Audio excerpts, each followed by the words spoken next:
Hey everyone, welcome back to my YouTube channel, Sport Bike Menace. So we're going back to my 2019 GMC Terrain. I put the disc rotors backwards.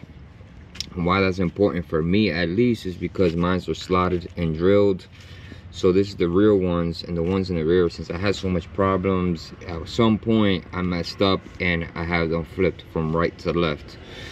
So my uncle inspected the car. He said, hey, your rotors are backwards. And if you can see how the slots are turning, that's the wrong way. So I'll show you the front ones the correct way. So they're turning that way, so as they're coming around. So the reason why I'm making this video is not just because I put them backwards.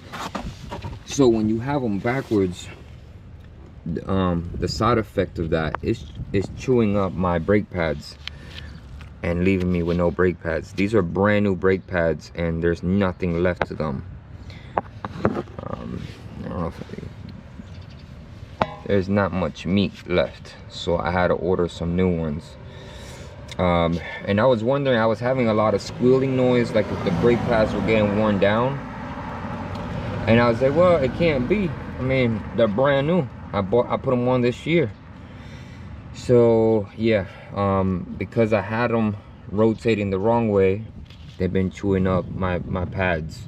So not only do I have to switch them, but I also have to replace them.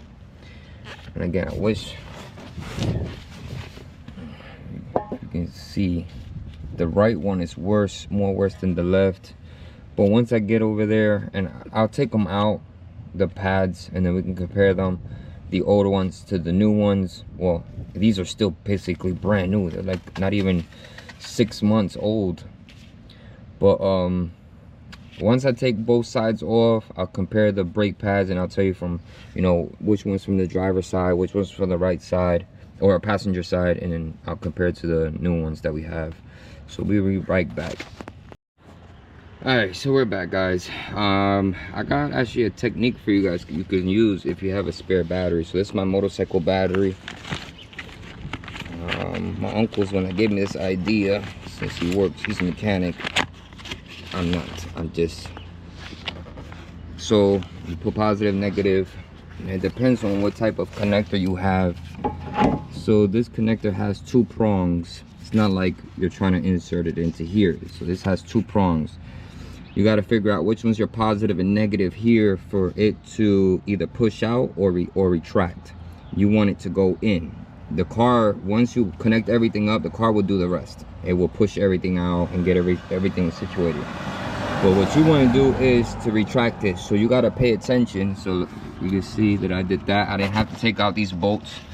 There's 2 bolts you have to take out, and then you have to use a tool to wind it up from inside the motor inside there. I didn't want to do that. It's too much work. It takes too long. I did try to do it the way YouTube did it, to get the car to be in service, brake service, and the car didn't want to do it. And I wasted too much time trying to do all that. For all that, this is quicker for me. So anyway, so I already changed out the rotors from left to right, and we'll show that in a bit. So this is what happens when you have your rotors wrong, though, from left to right, when you have slotted and drilled. So if you have this one on that side and that one on this side, and if you did the same for the front 2, what's going to happen is it's going to chew up your brake pads fairly quick. And this is only 6 months of use, and it's unwear. Like they don't wear at the same time. And I'll show the other side is worse. So these are the way they were supposed to look, like brand new, right? These are brand new, and these ones are technically brand new. I just did them this year, and they're already, this ones are half gone. The other one, I'm gonna show that right now. I kept one on one side and one on the other side. So again, to show how they're supposed to be facing, it's more for the, no, I would say for both, because the drill is also at an angle, and slotted are at an angle. Okay, so I don't know if you can see, this has it has some meat, but it's barely nothing there. And we're going to compare them to the other side. This one has more meat, compared to this one. So you see how they didn't get wore down at this at even. Yeah, I wish my camera would be like more, maybe if I don't do it at the light, but one side is more chewed up than the other. And you can see all like you know, like belly fat when you lose too much weight. Damn, I can't show you guys, but you can see that there's a lot of overhang from the brakes, the pads, so like the edges, so I can break off the edges right here, like they just crumbled. That's from the rotors being at left to right incorrect. So I'm gonna show you guys the angle of the slotted and the drilled compared to the front.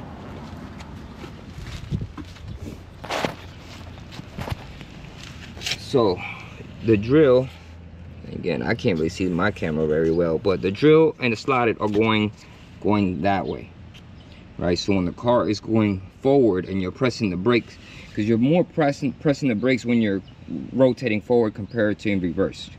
In reverse, all you're doing is parking, so you press the brakes 3 or 4 times compared to actual driving in a daily. And then when the brakes are rubbing on the rotor, it's getting chewed away as you're driving. So they got to be facing that way, and also the slotted is facing that way, so as the wheel is rotating, it's not causing drag and chewing up your brake pads. And again, I did this before with my friend, but I did it rushing and having a lot of problems with doing the job. And again, so the front ones were fine. I did that one by myself. Those are good. The one that wasn't good is the back ones. And again, what gave me the most problem was the motor on the brake caliper. The brake piston, the electronic brake. That was giving me a lot of problems. So here, I'm gonna see if I can show you on the other side, because I haven't done the other side yet. Hopefully my positive and negative don't touch. See if I can show you guys on camera. So, and yeah, as I was doing it, the positive and negative did touch, but it's fine. It just caused like a little spark, like it's going to melt. Just try to rush and not hold it there. Just pull it apart. See if I can get this where I can see my connection. Give me 1 second, guys.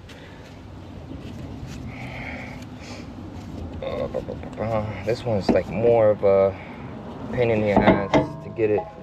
Oh, right here. It's right here in my face. Okay, so you don't want to twist up this too much, because you don't want to damage none of this connection.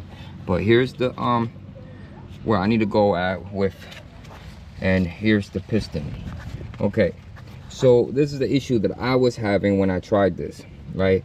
Because I wasn't able to see the piston going back. I thought I was doing something wrong, so I held it there, and it come to find out, once you push it so far back, you have to compress it yourself, and it doesn't take much. So let me see if I can do this while I'm trying to do electric stuff. So I did one at an angle so I can make sure that I stay at the edge as far as possible, and I did one straight. So one straight and one at an angle. Now again, this is going to be kind of hard to do this while I'm recording, but I'll try to have this at an angle. See if I have you guys at an angle, so you guys don't see that I'm bullshitting you. You can do this. Get a battery, get wires, connect from positive, negative. Now again, you know, depending on which positive you go to, it might push out, so you got to pay attention to the piston. You don't want it to push out, you want it to retract.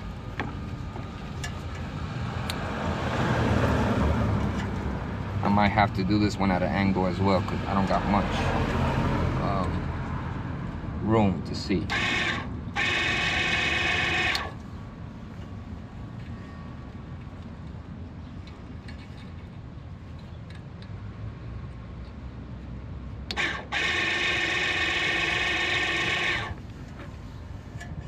And the way I'm guessing is that I'm doing it correct because I don't see it coming out.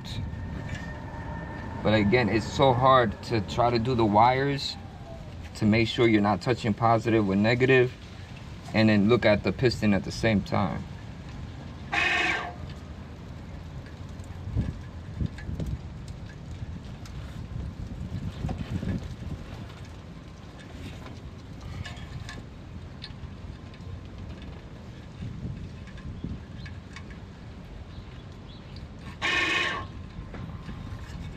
The other side was easier compared to this side.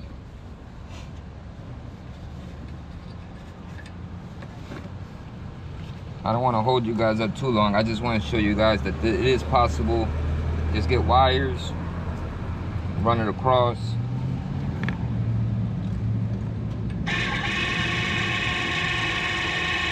Yeah, and I'm doing it right because I don't see the piston coming out. So I'll just keep holding it there. When I can get it connected.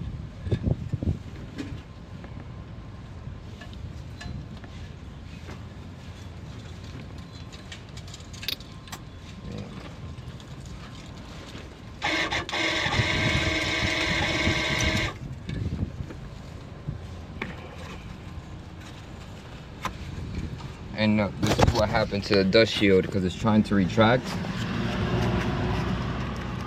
So now to figure out how to get this unstuck. So it got caught. So now you gotta get it. Okay, and I should be able to push in. Watch. So I should be able to push in. Some of it is going in. Now how much far back I gotta go? You just gotta keep on going until it goes all the way back. Again, I don't want to hold you guys up too long, but basically that's the end of the video. But I'll keep going and show you guys proof. Again, I don't know if y'all can be able to see it, but I try my best. Make sure y'all put a like and a comment.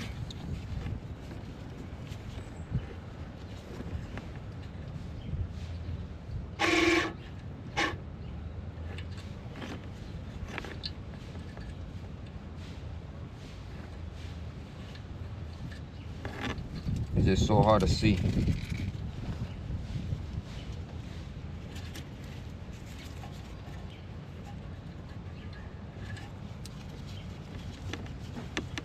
I'm trying to like not have my hands in the way so you guys can see.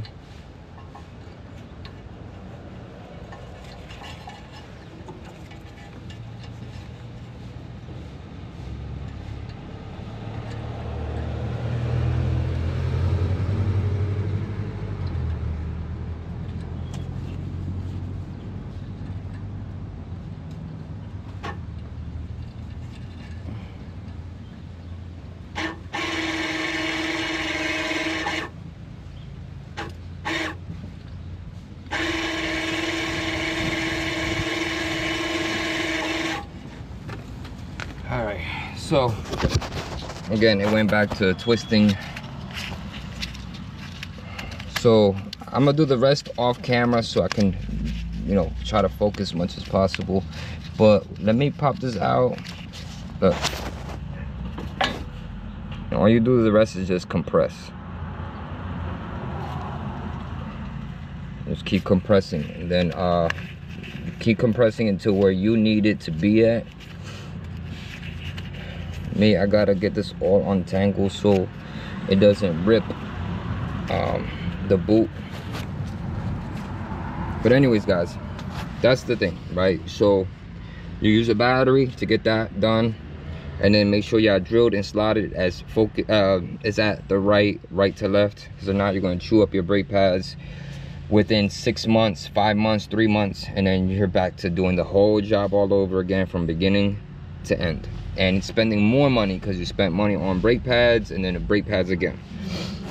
So again, put a like, put a comment, subscribe to my channel, watch my other videos, and see if anything I have you guys might like. Knowledge is power, and I'll catch you guys on the next video. But make sure y'all ride safe, drive safe. Now I'll catch you guys on the next video.